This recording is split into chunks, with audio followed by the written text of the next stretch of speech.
Yeah, yeah, no, I understand. I understand. Yeah, okay, cool. Guys, it's work performance review time, and I've been handed the dreaded needs improvement, or maybe even worse. But before I go and start thinking about creative ways of humiliating my boss with my resignation, there's some really cool lessons that you can take from corporate accounting and actually apply to your individual performance. If you want to know more, stick around.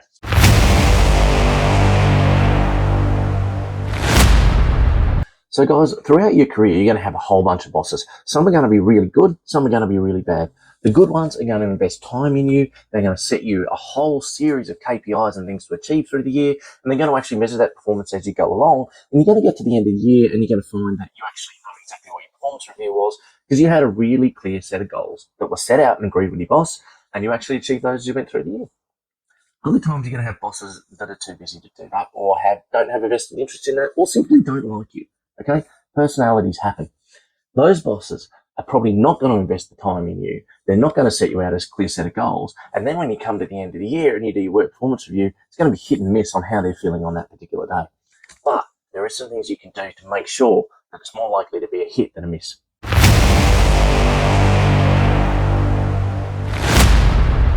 So guys, as I mentioned in some of my videos before, I used to be a sales director. I used to have a team of people reporting to me. And one of the things that I've kind of found really unusual is when I was promoted up to that manager role, up to that director role, and had that team starting to report to me, nothing actually really changed. So I got promoted, it all came through, I got the paperwork, I got the pay increase, that was cool. And then I was like, well, what's different? And I had a little bit more access to a few systems, and really that was all.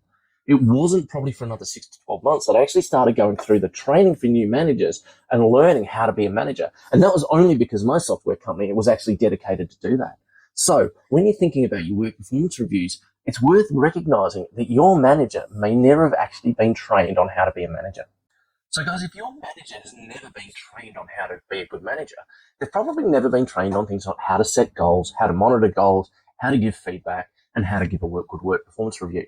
So when you're thinking about your performance and how to actually measure that, bear that in mind. You might be having to manage up as much as the manager is managing down. But as I said, there's a couple of things we can learn from corporate finance and accounting that are certainly going to make those easy.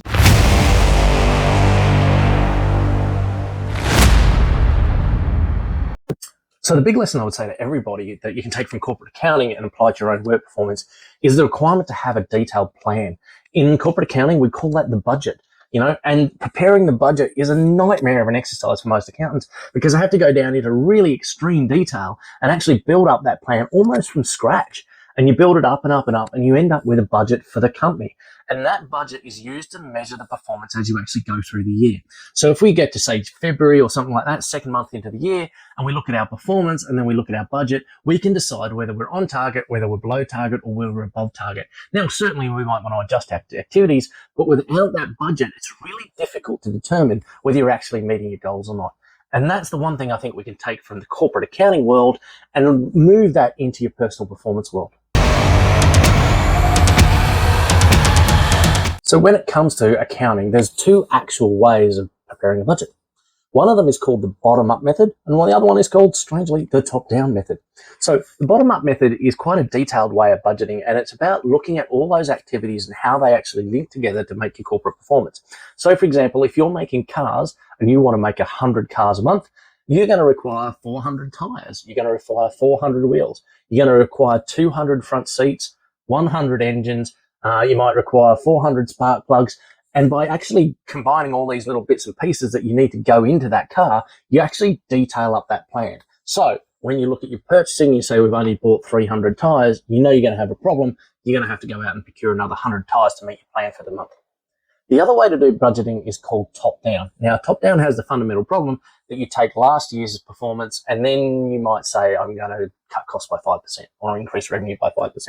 Now, one of the problems with the top-down method is when you actually get into the detail, it can get very difficult to remove 10% of some things. For example, if you're only building 4 cars a month and you're going to remove 10% of the cost, what are you going to do? Build 3.6 cars a month? Possibly. But it also becomes difficult to adjust things like salaries, which might be contractual, and we can't just decide to pay everyone 10% less. So bottom-up budgeting tends to be best when it's done with a detail focus. Top-down can be good and it can give you a budget, but fundamentally that budget often lacks that detail of actual individual activities.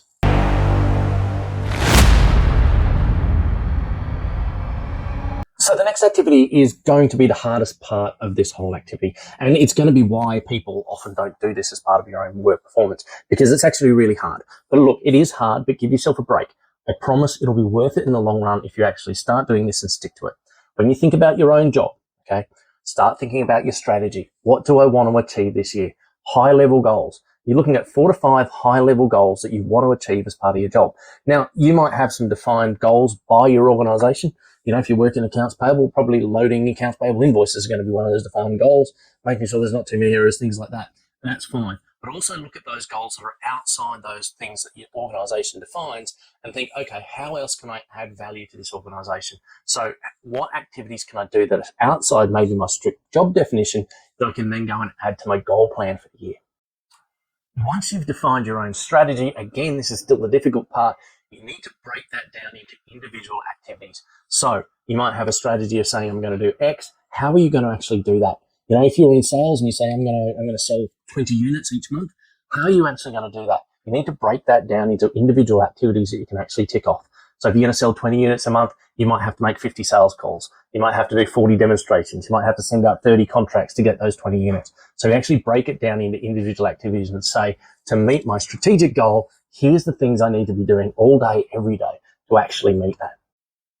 Now, guys, as I said, this is the hard bit. And let's face it, if you already have this plan, you're probably working towards it and you're probably not getting a bad work performance review that you didn't see coming. And so you're probably not even watching this video. But if you don't have this sort of plan, actually spending some time in creating one is going to be a really valuable activity for you. So you actually sit down and say, here are my strategic goals. Here are the way I'm going to meet those strategic goals by doing individual activities. And it can even break it down to, hey, I need to, from 9 to 10 each morning, do activity A, from 10 to 11, do activity B.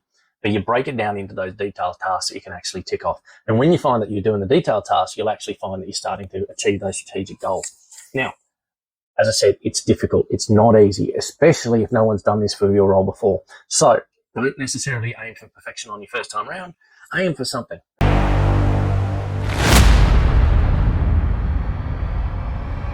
So once you have your detailed plan and you actually have all those activities planned out and say, this is how I'm going to achieve my strategic goals for the year, unfortunately, you are going to have to go and actually share this with your boss. But that's good, because if you get your boss's buy-in to your plan and you actually achieve all those activities, they're going to be really struggling to give you a poor work performance review at the end of the year if you've actually achieved those activities and achieved your strategic goals. If they've allowed to look at it, if they've agreed it, and you've documented that, and then you've actually achieved those strategic goals by doing all those activities, then it's going to be really difficult for them to turn around and say you haven't been performing, because you've got a whole document and a whole range of performance to say, yes, I have.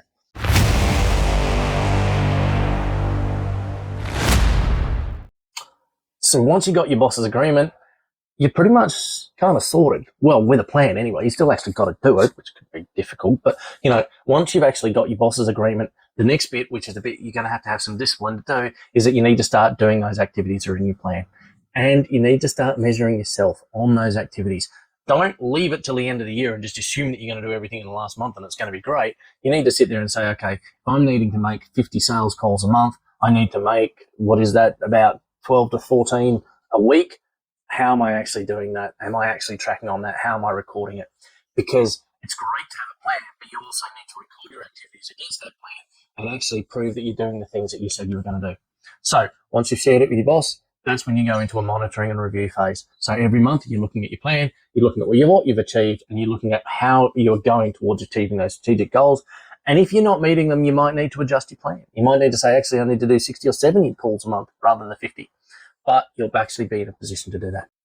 So cool, you've got a plan, you've got some strategic goals, you're monitoring your activities against those. Hopefully at the end of the year, when you come to do your next performance review, you're actually going in and you're sitting there saying, hey, this is my plan, this is what I wanted to achieve, this is what I have achieved. And you're actually having a really valuable conversation with your boss about how you could actually do better. And yes, you have achieved your goals, or even if you haven't, maybe you've only achieved 70 or 80% of them, it's still a good achievement. You've actually got recorded and you can go in there with some ammunition. And most bosses are going to turn around and say, yep, I agree with you. You've had a good year. You've done all these activities that you needed to do, and therefore you're actually doing a good job. I suppose the last thing to say is, if you've done all this activity and you're still getting a bad work performance review, then it's time to think of your options. Now, look, bosses are people too, and not every person is fully sane. Not every person has your best interest in mind, and some people just might not like you. I'm editing this week's video, guys, and I think I just had to cut in and say, look, some bosses might be untrained, some bosses might be stupid, some bosses might just be a bit psychopathic, some may just be arseholes. They are out there. And if you run into one, it's not your fault. Anyway, back to the video. If you have that evidence that you've actually done the things you said you were going to do, you've done the activities and you've achieved the strategic goals, it's going to be really hard for a boss to actually justify that. And if they do give you a bad performance review, you've actually got the documented evidence to go up to HR or to go up to their boss and say, look, what's happening here? I achieved the strategic goals that we agreed at the start of the year and I'm still getting bad performance. What's going on? And you actually have that ammunition to go up to your company and start doing something about it.